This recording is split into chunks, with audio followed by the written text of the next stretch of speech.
ஹாய்ங்க. பீக்கங்காயில் நிறைய variety of chutneys நான் வந்து போட்டிருக்கேன். ஸோ ஃபர்ஸ்ட் டைம் பீக்கங்காய் தோல் சட்னி ட்ரை பண்ணலாம் அப்படின்ட்டு செய்ய வந்துச்சு. இதில் என்ன அப்படின்னா ஒரே ஒரு பீக்கங்காய் தான் இருக்குது. ஸோ இதில் தோல் எடுத்தாலும் பத்தாது. ஸோ அதனால் என்ன பண்ணிட்டேன் அப்படின்னா அந்த பீலர் வச்சு அந்த பீக்கங்காய் ஃபுல்லாகவே நல்லா சீவி எடுத்துட்டேன். ஸோ சைடில் ஒரு பீக்கங்காய் தெரியுதே, அப்போ நீ ஏன் ஒரு பீக்கங்காய் இருக்குது அப்படின்னு சொல்கிறேன்னு பார்க்காதீங்க. அது வந்து கெட்டுப்போச்சு மீன்ஸ் உள்ளே வந்து சொத்தையாக இருந்தது. ஸோ அதனால தான் நம்ம வந்து இந்த ஒரு பீக்கங்காவே நல்லா அப்படியே தோலெல்லாம் சீவிட்டு நம்ம பீலர் வச்சு நல்லா சீவி எடுத்துடலாம். இப்போ நான் ஃபுல்லாக சீவிட்டு உங்களுக்கு காட்டுறேன் பாருங்கள். அவ்வளோதான். அந்த ஒரு பீக்கங்காய் ஃபுல்லாகவே நம்ம வந்து சீவி வச்சு, ஏன்னா தோல் மட்டும் எடுத்தோம் அப்படின்னா பத்தாது. இப்போது இது கூட சேர்க்குறதுக்கு 4-5 பல் பூண்டு, தக்காளி, வெங்காயம், புளி, மிளகா, உளுத்தம்பருப்பு, கடலைப்பருப்பு, அப்புறம் கொஞ்சம் தேங்காய் வேணும். தேங்காய் வந்து ஃபைனலாக போட்டுக்கலாம். இப்போது கடலைப்பருப்பையும் உளுத்தம்பருப்பையும் நல்லா வறுத்துக்கோங்க. ஸோ இதோட கலர் வந்து நல்லா சேஞ்ச் ஆகணும். அதுக்கப்புறமா நம்ம வந்து வெங்காயம் தக்காளி சேர்த்திக்கலாம்.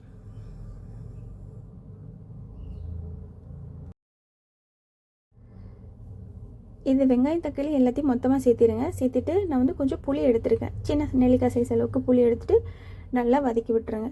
இது கம்ப்ளீட்டாக வதங்கட்டும்.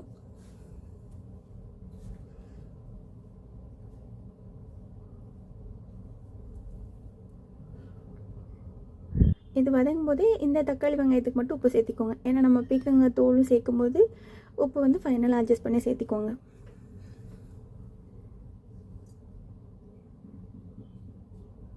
பார்த்திங்களா, நல்லா வதங்கிடுச்சு. ஸோ இது வதங்கட்டும். அதுக்குள்ளே நம்ம வந்து தேங்காய் துருவிட்டு வந்துடலாம்.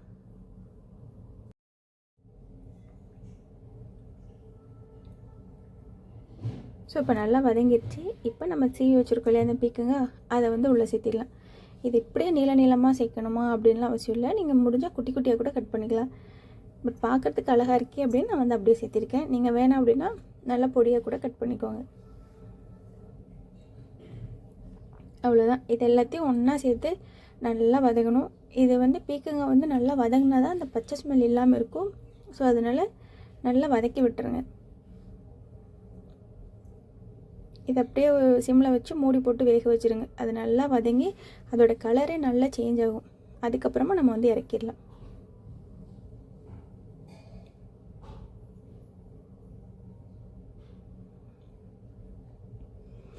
யூஸ்வலாக நம்ம மல்லி சட்னி, புதினா சட்னிலாம் செய்வோம் இல்லையா, சேம் அதே மெத்தடு தான்.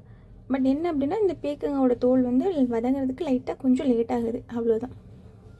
இப்போ பாருங்கள், கலர் நல்லா சேஞ்ச் ஆகிடுச்சு. அந்த பீக்கங்காயோட தோலுமே நல்லா அப்படியே வதங்கி வந்திருக்கு பாருங்கள். இப்போது கொஞ்சமாக துருவன தேங்காய் சேர்த்துக்கோங்க. அவ்வளோதான். சேர்த்துட்டு நல்லா மிக்ஸ் பண்ணிவிட்டு அப்படியே ஆற வச்சுருங்க. இது கம்ப்ளீட்டாக ஆறட்டும். ஆறினதுக்கப்புறமா நம்ம வந்து அரைச்சி எடுத்துகிட்டு வந்துடலாம்.